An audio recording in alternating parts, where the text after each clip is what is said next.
ये लड़कियां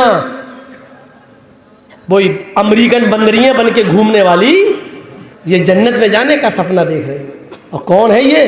हमारी माँ बहन बेटियां तो हैं। ऐसी औरतें कभी भी जन्नत की खुशबू नहीं पा सकेंगी। निसाउन कासियातुन नारियातुन मुमीलातुन व माइलात। वो एक ऐसा जमाना भी आ जाएगा तुम्हारे सामने, उस जमाने को तुम अपनी आंखों से देखोगे। औरतों को कासियात दिखाई देने में तो वो कपड़े पहने हुए दिखाई देंगी, हमारी नजरों में वो कपड़े होंगे, हम उन्हें कपड़े महसूस कर रहे होंगे। तुम अपने इस जमाने में कयामत से पहले ये मंजर देखोगे कि औरतें कपड़े पहनेंगी, तुम उनको कपड़ा कह रहे होगे आरियात, लेकिन उनके कपड़ों में सब कुछ दिखाई दे रहा होगा। मोहम्मद रसूलुल्लाह फरमाते हैं कि कपड़ा पहनने के बावजूद भी वो नंगी होंगी। बताओ ईमानदारी के साथ, आज ऐसे कपड़े हैं? हमारे कॉलेज और स्कूलों में जाने वाली बच्चियां कौन से कपड़े पहन के जा रही हैं? सोचो। मुमीलातुन व माइलात, ऐसा बनाओ सिंगार करेंगी कि उनको देखे बगैर आदमी रह ही नहीं सकता, लड़का रह ही नहीं सकता। उनके मेकअप को, बनाओ सिंगार को देखकर वो उनकी तरफ माइल हो जाएगा, मुस्कुरा कर बातें करेगा, और जैसी वो उनकी तरफ माइल होगा तो ये भी उनकी तरफ माइल हो जाएंगी। इसको कहा जाता है फ्रेंडशिप। माइल होने को फ्रेंडशिप। कौन है? दोस्त हैं। फ्रेंड लिस्ट में लड़के रिक्वेस्ट भेजते हैं लड़कियों को, क्या मेरी फ्रेंड है। फ्रेंड है, ये इस्लाम में नहीं चलता फ्रेंड।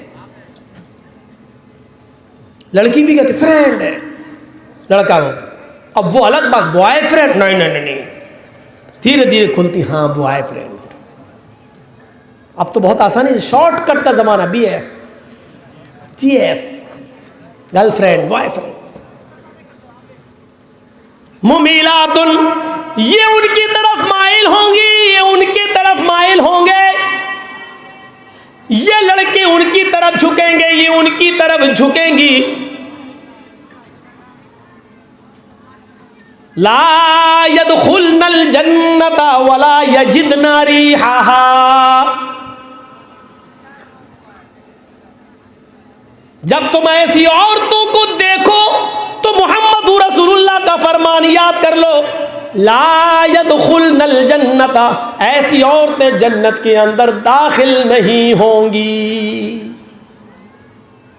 बल्कि बाज लोगों ने यहां पर ला यदखुलना की जगह ला यदखुलन्ना भी लिखा है, माना बदल जाएगा। अरबी जबान में जहां हदीसें लिखी गई हैं उसमें जबर जेर नहीं है, वो लगाना पड़ता है। ला यदखुलनल जन्ना, अगर ये है तो इसका तर्जमा ये होगा कि ऐसी औरतें जन्नत में दाखिल नहीं होंगी। लेकिन बाज़ मुहद्दिसीन ने इसको यूं पढ़ा है ला यदखुलन्नल जन्नता। अगर ला यदखुलन्ना पढ़ लिया जाए तो इसका तर्जमा ये होगा ऐसी औरतें कभी भी किसी भी हाल में हरगिज जन्नत में दाखिल नहीं होंगी, यानी अजाब देने के बाद भी जन्नत से निकाली नहीं जाएंगी, हमेशा हमेशा के लिए जहन्नम में जलेंगी। वला यजिदना रिहाहा, जन्नत में जाना तो बहुत दूर की बात, ये जन्नत की महक और जन्नत की खुशबू भी नहीं पाएंगी, इनको जन्नत की खुशबू भी नहीं मिलेगी। जबकि जन्नत की खुशबू 40 साल की मसाफत तक आ रही होगी। यानी जन्नत के दरवाजे से एक घोड़ा खड़ा करिए और उस घोड़े पर दौड़िए और 40 साल तक घोड़े को दौड़ाइए। 40 साल, समझ रहे हैं? 40 साल। मौलाना जर्जिस की पूरी जिंदगी से अब तक 40 साल, इतना लंबा जमाना गुजारिए और नॉन स्टॉप, कहीं रोकिए नहीं घोड़े को, और वो भी जन्नत का घोड़ा, यहां का नहीं। रास्ते में कई जगह चारा खाए और कई जगह लीद भी करता रहे और बीमार हो जाए। उस घोड़े पर सफर किया जाए तो 40 साल तक नॉन स्टॉप दौड़ता रहे। 40 साल के बाद वो घोड़ा जहां रुकेगा जन्नत की खुशबू वहां तक आ रही होगी, जन्नत की खुशबू वहां तक आ रही होगी। और अल्लाह के रसूल कहते हैं ये औरतें जन्नत की खुशबू भी नहीं पाएंगी। इसका मतलब इनके और जन्नत के दरमियान इतनी दूरी पैदा कर दी जाएगी कि ये 40 साल तक भी उस घोड़े पर बैठ के सफर करें तो वो जन्नत में नहीं पहुंच पाए। इतनी दूर कर दी जाएंगी कि जन्नत की खुशबू भी नहीं पा सकती।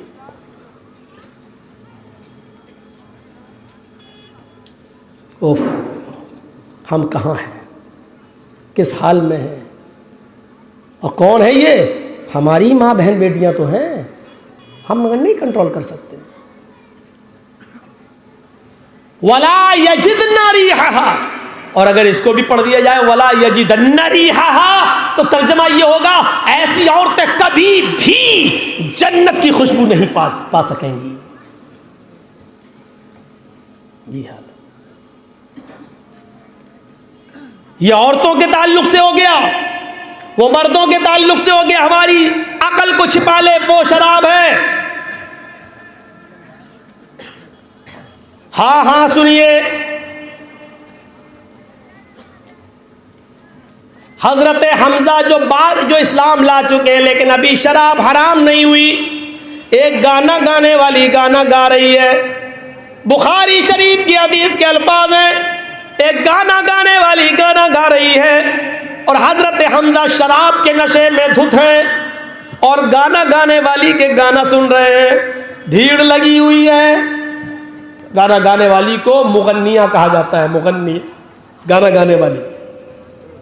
वो गाना गाने वाली गाना गा रही है, डांस कर रही है, नाच रही है, भीड़ लगी है। नबी अकरम के चचा हजरत हमजा इस्लाम तो ला चुके हैं लेकिन शराब के नशे में, और शराब उस जमाने की है, पी ली है जब हराम नहीं हुई थी। हराम होने के बाद तो फिर तो नहीं पिया कोई। शराब के बर्तन तोड़ दिए, मटके तोड़ दिए, फेंक दी लोगों ने, फिर हाथ नहीं लगाया। हमसे बीड़ी सिगरेट नहीं छूट रही है, उन्होंने शराब के मटके और ड्रम बहा दिए। मेरे भाइयों, जैसे ही हजरत हमजा ने शराब पी, नशे में आ गए, मुगन्निया का गाना सुना, उसका डांस देखा, वो आ गई और डांस करते करते, नाचते नाचते, गाना गाते गाते वो हजरत हमजा के बिल्कुल करीब आ गई। यही होता है शराब के नशे में। बियर बार वगैरह जो बंबई में खुले हैं, दिल्ली में खुले हैं, जाकर देखो। वो आ गई और आते ही उसने हजरत हमजा को चढ़ा दिया। शराब के नशे में आदमी बहुत जल्दी चढ़ जाता, थोड़ी तारीफ कर दो, चढ़ा दिया। अला या हमजा लिशर्फिन नवाई, आए हमजा तू तो मोटी ऊँटनियों के लिए पैदा हुआ है। आए हमजा तेरे क्या कहने, तू तो मोटी ऊँटनियों का मालिक है। खुश हो गए शराब के नशे में, समझ गए ऊँटनी मांग रही है, उसका गोश्त तो चाहती है ये। उठाया खंजर और बगल में ही हजरत अली रज़ी अल्लाह ताला अन्हो की ऊँटनी घास चर रही थी।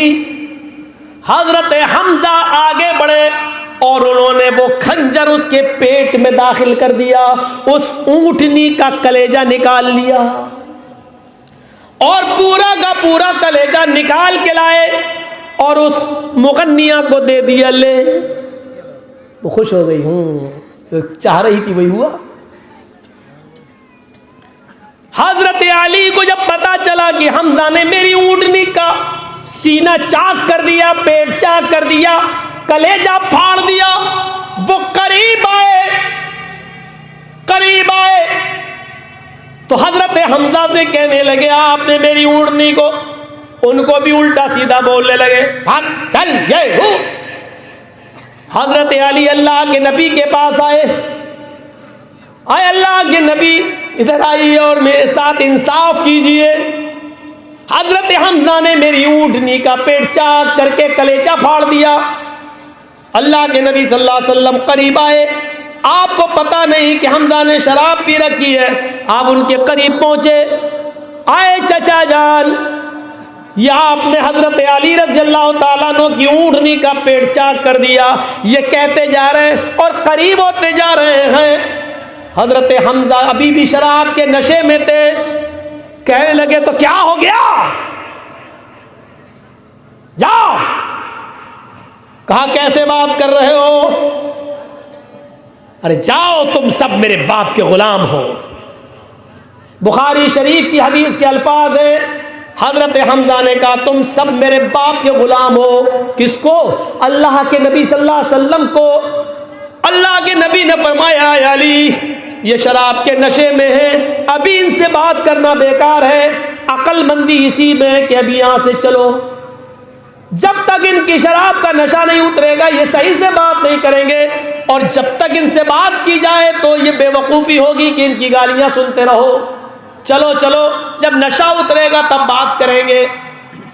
चल दिए, बाद में बात हुई होगी और बदला दिलवाया होगा। मुझे पूरा वाकया बताने का सिर्फ मकसद ये है कि शराब के नशे में हजरत हमजा भी इतने बेकाबू हो गए कि इन्होंने जनाब मोहम्मद रसूलुल्लाह की इज्जत भी नहीं की। फरमाया तुम सब मेरे बाप के गुलाम हो, तुम सब मेरे बाप के नौकर हो, जाओ यहाँ से, भागो यहाँ से। मेरे भाइयों, यहाँ से आप अंदाजा लगा सकते हैं कि शराब इंसान को किस मकाम पर पहुंचा देती है। कैसे पी जाता है इंसान, कैसे उसको हाथ लगा लेता है, गले से उतार लेता है। अब तो हराम हो चुकी है। मुस्नद अहमद की एक रिवायत यूं भी मिलती है कि एक मर्तबा शराब जब हराम नहीं हुई थी तो एक सहाबी ने शराब पी ली। यह वाकया भी मदीने की सरजमीन का है। जब उस सहाबी ने शराब पी ली तो शराब के नशे में तमीज भूल गए, फर्क भूल गए, अंतर भूल गए कि कौन मेरी बीवी है कौन मेरी बेटी। वो आगे बढ़े, आगे बढ़े, और आगे बढ़ने के बाद बजाय अपनी बीवी के उन्होंने अपनी बेटी का हाथ पकड़ लिया। शराब के रसिया और दिलदादा लोगों सुनो, शराब के जाम पीने वालों सुनो, शराब को गले से उतारने वालों सुनो। एक सहाबी जिनकी ईमानदारी और पाक दामनी पर हमें कोई शक नहीं हो सकता है, जिनके पैरों में लगी हुई मिट्टी भी अगर हमें मिल जाए तो ये हमारी खुशनसीबी है, जिनके पैरों में पहना हुआ जूता भी अगर हमें नसीब हो जाए तो ये हमारे लिए खैर और बरकत का बायस है। ये सहाबी जब शराब के नशे में बीवी और बेटी का फर्क भूल सकते हैं तो हम और आप इतने नेक तो नहीं है, हम और आप इतने ईमानदार तो नहीं है, हम और आप इतने पाक दामन तो नहीं है। शराब के नशे में अपनी बीवी के बजाय अपनी बेटी का हाथ पकड़ लिया। वो समझ रहे ये मेरी बीवी है, उसके ऐसी जगह पर हाथ रखने लगे जो मुनासिब नहीं था।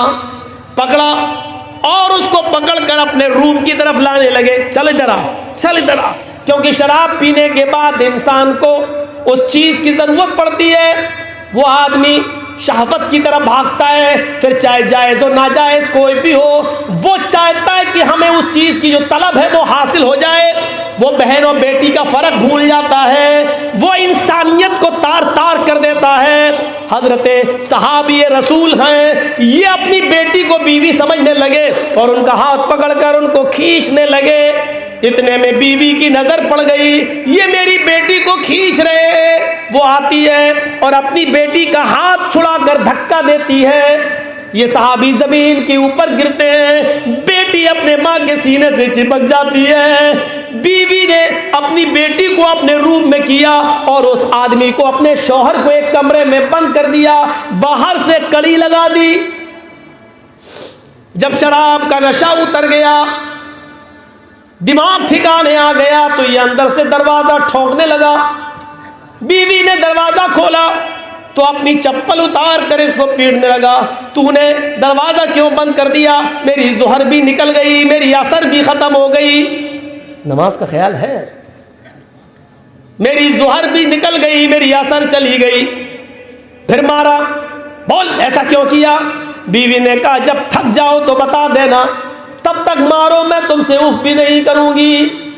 उसने चप्पल फेंक दी और कहा बीवी मुझे अफसोस इस बात का कि तुमने मुझे बंद कर दिया, मेरी ज़ोहर और असर की नमाज छूट गई। बीवी कहती है तुम्हें मालूम है कि आज तुमने क्या हरकत की है? तुम्हें मालूम है कि आज तुमने क्या हरकत की है? कहा नहीं। क्या हुआ? कहा आज तुमने शराब पी ली थी। कहा वो तो मैं रोजाना पीता हूं, आज पी ली तो क्या हुआ? नहीं मेरे शौहर, आज तुमने कुछ ज्यादा ही पी ली थी। अरे कभी कम कभी ज्यादा, ये तो होता रहता है।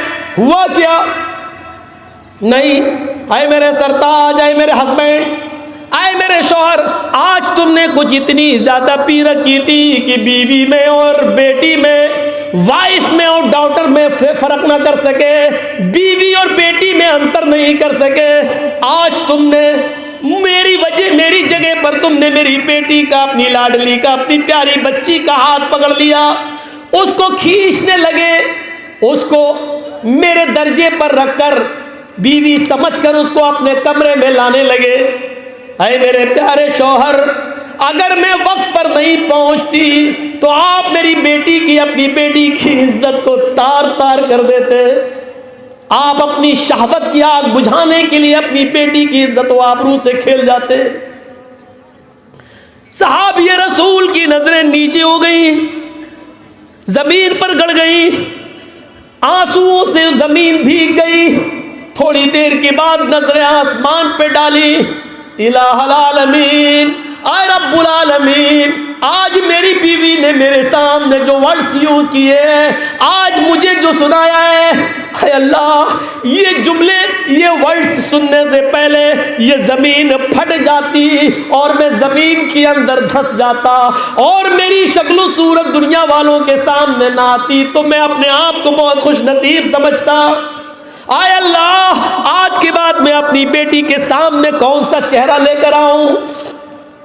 आय अल्लाह, आज के बाद मैं अपनी बेटी के सामने कौन सा चेहरा लेकर आऊं? इलाहुल आलमीन, तू गवाह रहना, आज के बाद मैं शराब को हाथ नहीं लगाऊंगा, आज के बाद मैं शराब को नहीं पीऊंगा, आज के बाद मैं शराब को अपने ऊपर हमेशा के लिए हराम कर रहा हूं। आय अल्लाह, मैं तुझसे दुआ करता हूं, आज मैंने अपनी बेटी के लिए हाथ पकड़ लिया, कल कोई दूसरा भी पकड़ सकता है, इसलिए मेरी दुआ है कि अल्लाह तू शराब को हमेशा हमेशा के लिए हराम करार दे दे। आय अल्लाह, तू शराब की हुर्मत का ऐलान कर दे। आय अल्लाह, अभी तो तेरे नबी जनाब मोहम्मद रसूलुल्लाह बाहयात है, उनकी जिंदगी में ही शराब की हुर्मत का ऐलान कर दे। मेरे प्यारे साथियों, बस इतना सा वाकया बताकर ये बताना मकसद है कि उस जमाने में जब शराब हराम नहीं हुई थी, एक ठोकर खाता था आदमी तो शराब छोड़ देने का हमेशा के लिए वादा कर लेता था।